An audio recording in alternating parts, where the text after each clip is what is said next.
Hello and welcome to Telesur English. I am Estefanía Bravo in Quito, Ecuador. This is from myself. Venezuela is commemorating the 28th anniversary of the military rebellion against former President Carlos Andrés Pérez, led by Commander Hugo Chavez on February 4th, 1992. Known as National Dignity Day, the events began with a civic military march led by President Nicolás Maduro from the Plaza O'Leary to the 4F barracks. It's there that those who participated in the rebellion alongside Chavez are being honored. From early in the morning, social organizations, members of the Bolivarian militia and the armed forces gathered to commemorate the 28th anniversary of the February 4th rebellion, a key date for the Bolivarian Revolution. The Day of National Dignity. Let the world know that as patriots are here, sending a message of peace for our great homeland, for our sovereignty and our liberty. Led by President Nicolás Maduro and a number of political leaders, the march headed towards the 4F mountain barracks, where the 1992 rebellion started and where today the remains of Commander Hugo Chavez are located. The 4F rebellion was an uprising against North American imperialism. We rose up against them under the leadership of Commander Hugo Chavez. It was the army working together with the people. 2 centuries of history were broken that day by the voice of one nation. On February 4th, there was a cry for independence, for sovereignty, and for dignity. It was a cry of support for those less fortunate, for the exploited. After the rebellion was suppressed, Commander Chavez spoke to the media, sealing the fate of the country. 7 years later, he would be elected president, leading a revolutionary process seldom seen before. Sadly, for now, our goals were not achieved in Caracas. We were not able to take power in the capital city.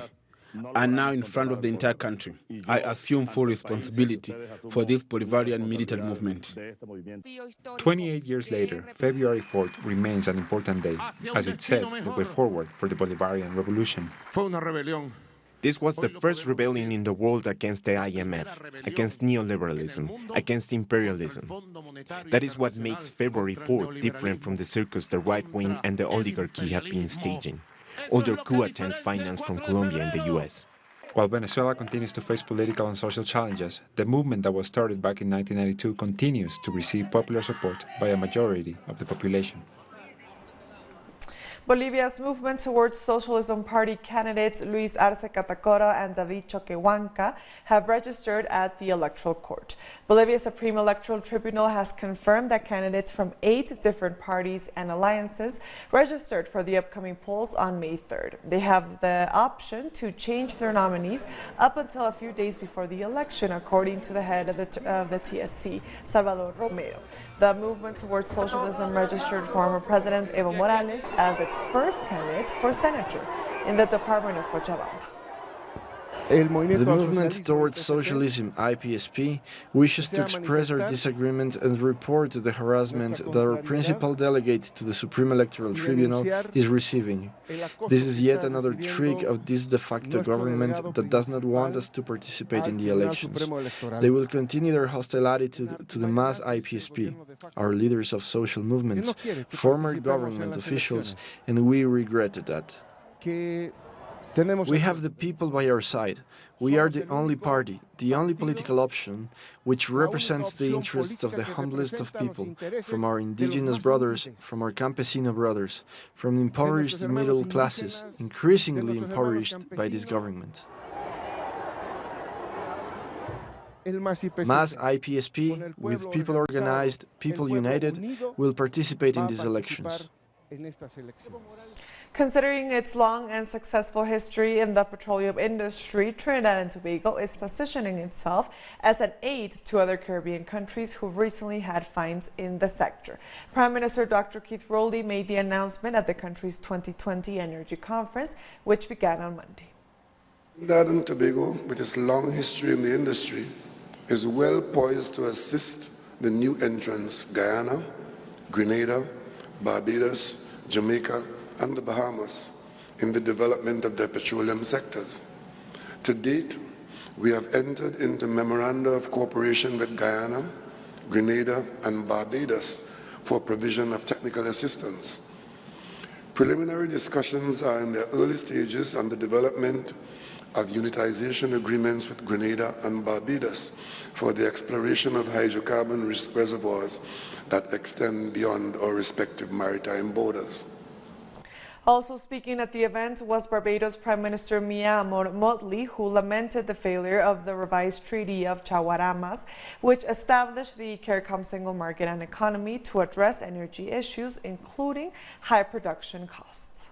Electricity prices and energy prices in the Caribbean have been prohibitive, particularly for those of us who are trying to craft out a way for development for our people.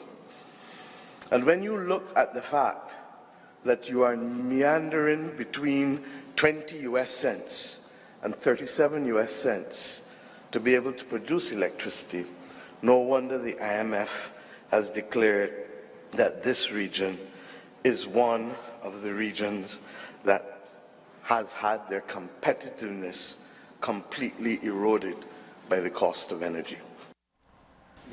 Meanwhile, questions are being raised as to whether Guyana, the world's newest major oil producer, made a bad deal with the U.S. oil giant ExxonMobil. The natural resource watchdog Global Witness says Guyana lost as much as $55 billion in revenue due to a poorly negotiated deal with the company. Moving on, with a communique addressed to Colombia's prosecutors, sectors of the opposition to the government of Iván Duque requested the creation of a commission to travel to Venezuela to hear statements by the former Colombian Senator Aida Merlano regarding boat buying throughout the Atlantic coast.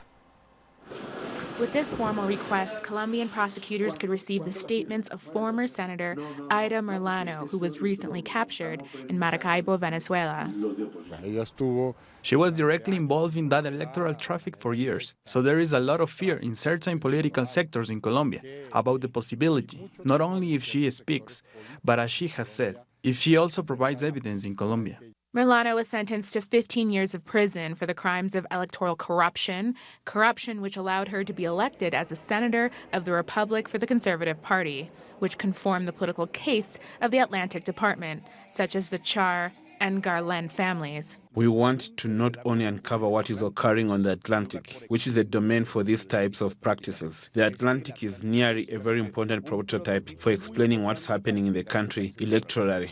Sectors of the opposition hope that the new Attorney General will act independently and make the transfer of the Prosecutors Commission possible, with the objective of allowing the country to know firsthand the hidden truth about the network of corruption and the political mafias in Colombia through the information which the former lawmaker may disclose. What we are doing is transmitting a right of petition. He expressed it at the time that he was appointed by the Supreme Court, saying that he is willing to give a hard fight against corruption. We see in this case of Aida Merlano a huge possibility that he fulfills his word and appoints a commission of prosecutors that will be transferred to Venezuela to receive her statements. Every country knows she has very important information regarding the scenario of electoral corruption on the coast. The lawmakers who've solicited the commission await an answer from the Attorney General, Francisco Barbosa, within the next 10 days. Otherwise, a congressional commission will head to Venezuela to interview Merlano themselves, all following President Nicolas Maduro's invitation to collaborate with Colombian authorities on this case. We'll be right back. Stay with us.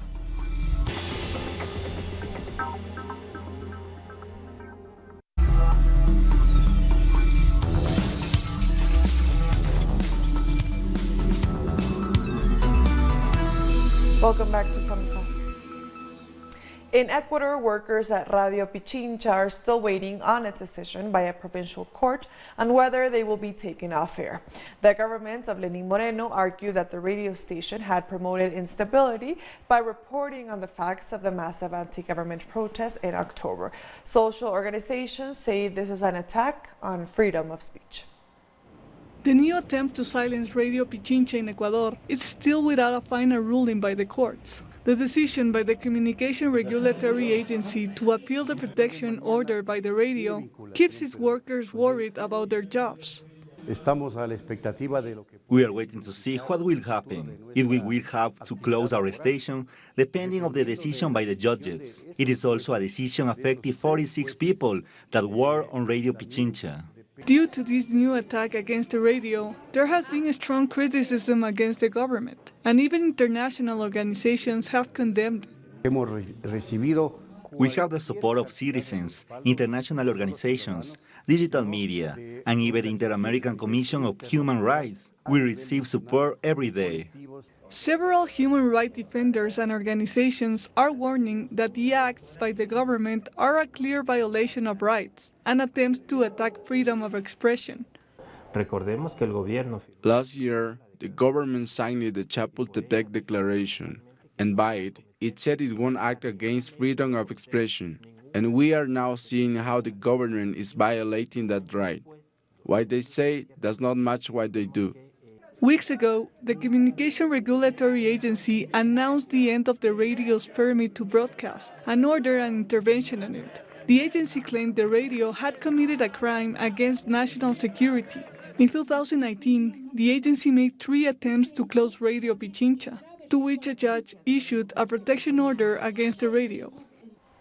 Kenya's former president Daniel Arap Moi has died aged 95, according to an announcement from the current head of state Uhuru Kenyatta on Tuesday morning. There was no immediate word on the cause of the death, but Moi had reportedly been in and out of the hospital in recent months with breathing difficulties. A former school teacher, he ruled Kenya between 1978 and 2002, making him the country's longest-serving president. Moi leaves behind a mixed legacy. Despite being labeled a corrupt dictator by his critics, he remained very popular among his supporters. Despite his shortcomings as human being, there was a good security system in Kenya that the information you would get and react immediately if there is a threat outside or inside the republic against the security of Kenya. Moi died, and it's a happy day in our country because Moi was a murderer, Moi was a bad man, Moi raped this country, Moi destroyed our past, and even is destroying our future. The president we have today is actually a product of Moi. He's a Moi political orphan. So there's no mourning in this country. The people who are mourning are Moi political orphans. But for the most of Kenyans, actually, it's a relief. This man lived so long with all his evilness. It's actually a surprise why bad people live so long. During Moi days, people disappeared. There was detention without trial. People were tortured. People were killed. There's nothing good to say about Moi. Floods and landslides caused by torrential rains have killed 13 people and injured dozens of others in Rwanda's capital, Kigali. The floods have also swept away dozens of homes, leaving hundreds of people homeless.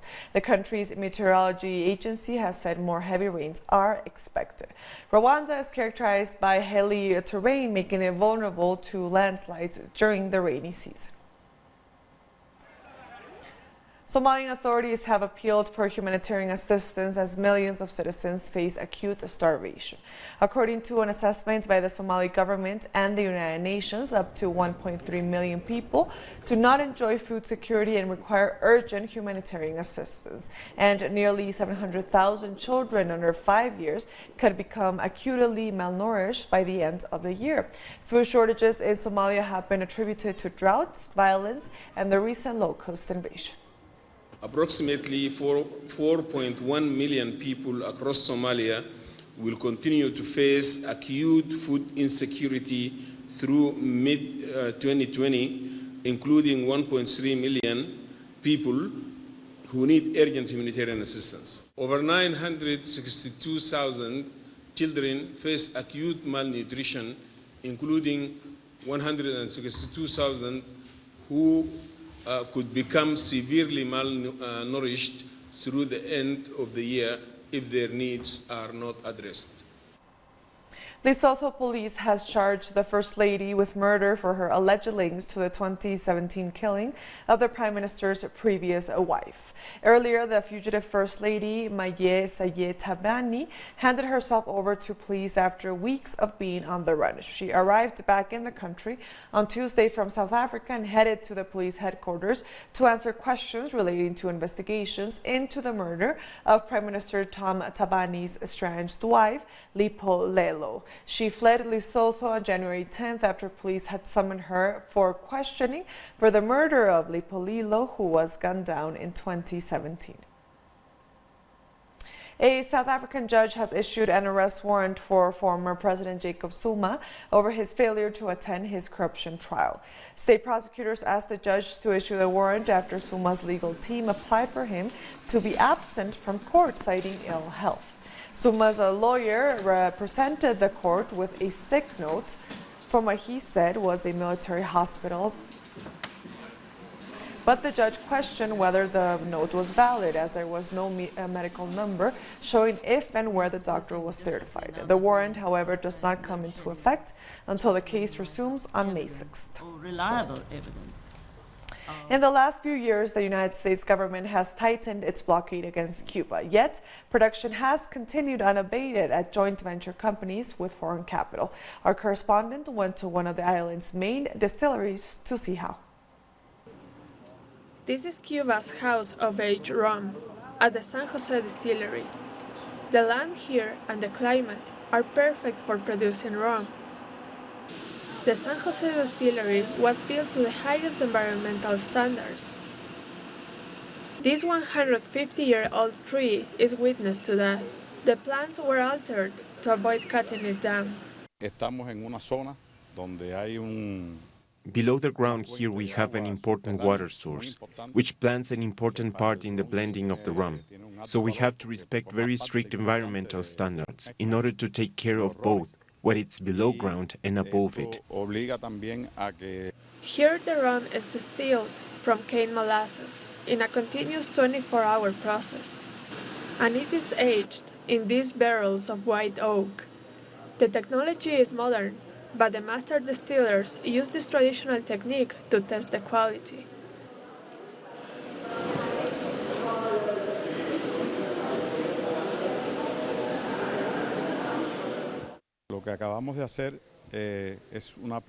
This is a test using the sense of touch in our hands and the aroma to check the quality of the rum as it ages. We use it at the hand of the process of producing Havana Club rum, and it is the same technique our ancestors used.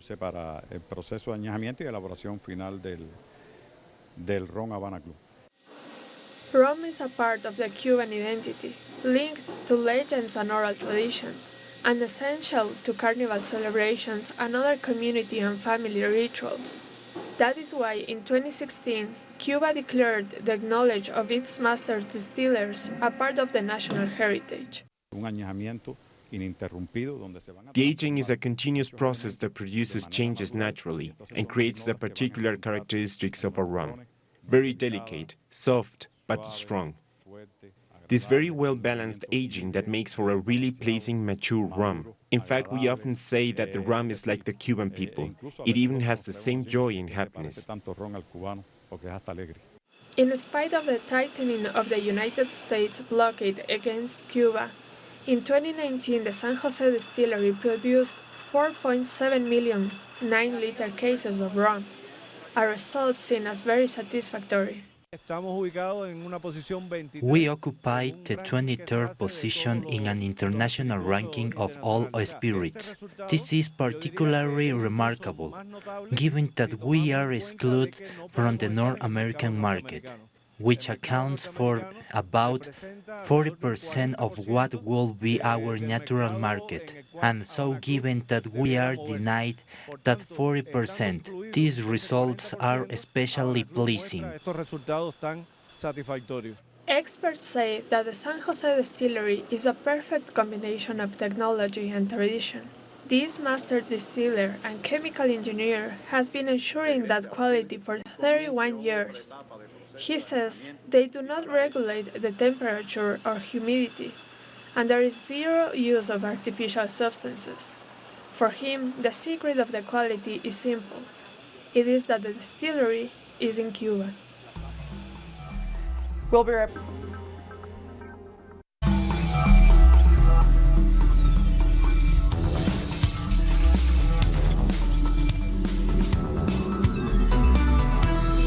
Welcome back to From the South. The people of Ireland will vote in a general election this Saturday, and for the first time ever, the Nationalist Party, Sinn Féin, is ahead in the polls. Under the party's new leader, Mary Lou McDonald, Sinn Féin has just overtaken the Republic's two traditional parties. In the latest Irish Times survey, Sinn Féin has climbed to 25%, ahead of Fianna Fáil with 23%, and the current governing party, Fine Gael, which has fallen to 20%. Sinn Féin is campaigning on more public spending and taxes on the rich to tackle the housing crisis and inequality, as well as its traditional demand for a united Ireland. I think the penny has perhaps dropped that after almost a century that there is life and politics and government beyond Fine Gael and Fianna Fáil. People are openly telling me that they want us in government. It's not just that they want us to have a good electoral day out. I think people have hugely moved on.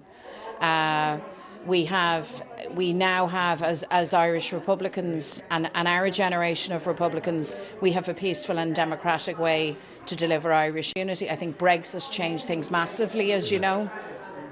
And I think the conversation now about constitutional change, reunification, has broadened to the extent that it's not simply a Sinn Féin matter. This is now really a national question and a matter of national interest. The International Criminal Court has started investigations into Myanmar's alleged violation of human rights against Rohingya Muslims. A team of investigators are set to visit refugee camps in Bangladesh to collect evidence. Almost 1 million Rohingyas fled to the neighboring country after Myanmar security forces launched a crackdown on the minority group in August of 2017. The Myanmar military is accused of committing murders and sexual offenses against Rohingya women and girls. The Office of the Prosecutor, through its investigators, will now be collecting evidence to try and establish the truth of what actually happened to the Rohingyas, to try and find evidence to ensure that there will be justice for the alleged crimes committed against the Rohingyas. This investigation process is going to be carried out by the investigators of the Office of the Prosecutor. It is going to be an independent, impartial, objective, and fair process whose aim is to determine the truth or to uncover the truth of what actually happened with a view to bringing justice to the victims of the crimes of the Rohingya. Palestinians have gathered at a roundabout built using U.S. aid funds to demonstrate against the controversial Middle East peace plan proposed by President Donald Trump. Activists used white spray paint to obscure U.S. aid logos on the structure located south of the city of Ramallah. Trump's deal has received widespread condemnation with ongoing protests worldwide.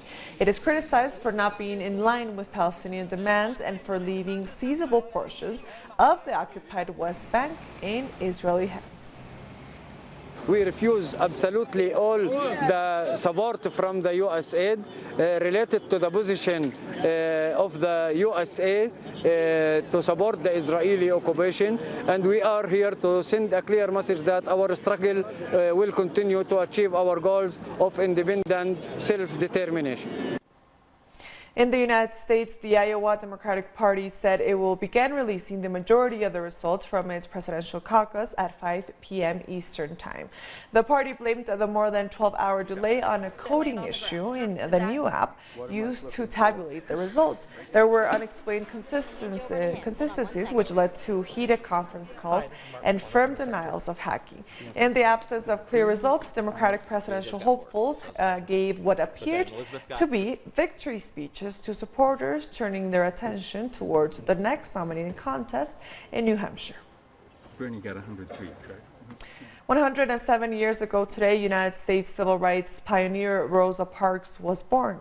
Parks was a seamstress best known for refusing to give up her seat to a white passenger on a segregated Alabama bus, which led to her arrest in 1955.